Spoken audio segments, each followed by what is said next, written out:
Hello दोस्तों, तो चलिए आज हम एक कहानी के बारे में जानेंगे। भारत का सबसे महान सम्राट अशोक की कहानी के बारे में जानेंगे। 2300 साल पहले एक ऐसा राजा हुआ जिसका साम्राज्य अफगानिस्तान से लेकर बांग्लादेश तक फैला हुआ था। एक ऐसा योद्धा जिसने अपने 99 भाइयों को खून बहाकर खुद सिंहासन पर बैठ गया। लोग उसे चंड अशोक यानी क्रूर अशोक कहते हैं। लेकिन फिर एक ऐसी जंग हुई जिसने इस शिकारी को संत बना दिया। आज हम सम्राट अशोक के उस रहस्यमयी सफर को जानेंगे जिसने भारत का इतिहास बदल दिया। बिंदुसार के बेटे अशोक को शुरू में राज्य के योग्य नहीं माना गया क्योंकि वह दिखने में सुंदर नहीं था। लेकिन अशोक के अंदर सत्ता की ऐसी आग थी जिन्होंने सबका पलट कर दिया।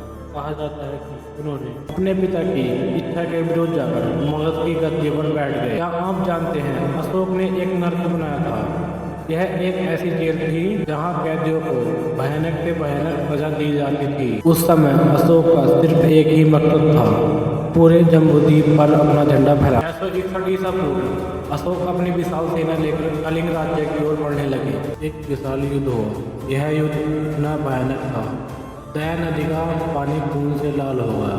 उस युद्ध में 1 लाख लोग मारे गए, 1.5 लाख लोग बंदी बनाए गए। जब युद्ध जीतने के बाद अशोक उस मैदान में घूमने के लिए निकले तो उन्होंने देखा चारों तरफ लाशें ही लाशें और रोते हुए बच्चे और विधवाएं थी।